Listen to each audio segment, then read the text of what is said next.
প্রিয় দর্শক, আজকের এই ভিডিওতে আমি আপনাদের জানাবো এমন এক জিকিরের কথা, যা একবার সত্যি হৃদয় দিয়ে উচ্চারণ করলেই আল্লাহ তাআলা বলবেন, তুমি যা চাইছো আমি তা তোমাকে দিব। এটা কোনো গল্প নয়, কোনো কাল্পনিক কথা নয়, এটা একদম বাস্তব। জীবনে অনেক সময় আসে যখন আমরা একা মনে করি মনটা ভেঙে যায়। দুঃখ, কষ্ট, হতাশার ছায়া আমাদের ঘিরে ধরে।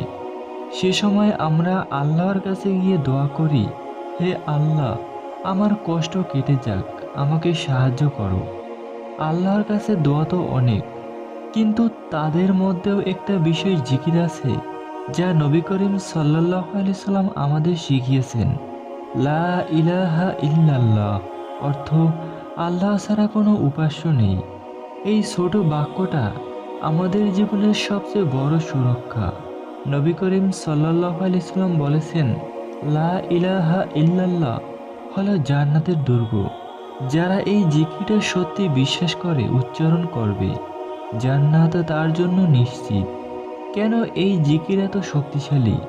কারণ এটা শুধু শব্দ নয়, এটা ঈমানের আত্মা। যখন তুমি হৃদয় থেকে বলো লা ইলাহা ইল্লাল্লাহ, তুমি আল্লাহর একাত্মকে বিশ্বাস স্থাপন করো। তুমি আল্লাহর দয়ায় ভরসা রাখো। আল্লাহ নিজেই কোরআনে বলেছেন, যে আমাকে স্মরণ করে আমি তাকে স্মরণ করি।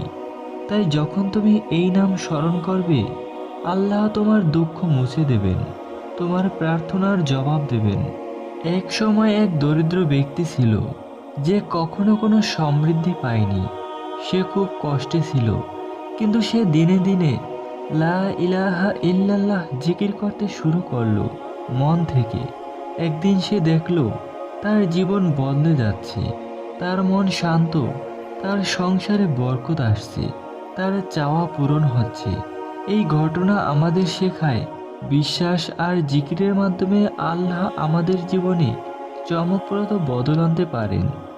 তাই প্রিয় ভাই ও বোনেরা, তোমরা যদি জীবনে শান্তি চাও, সফলতা চাও, আজ থেকেই শুরু করো লা ইলাহা ইল্লাল্লাহর জিকির। মন দিয়ে করো, বিশ্বাস রেখে করো। আল্লাহ তাআলা তোমাদের দোয়া শুনবেন, তোমাদের প্রত্যাশা পূরণ করবেন। আমরা সবাই আল্লাহর কাছে হাত তুলে দোয়া করি, হে আল্লাহ, আমাদের জীবনকে সুন্দর করো, আমাদের হৃদয় থেকে ভয় দূর করো, আমাদের চাওয়া পাওয়া পূরণ করো।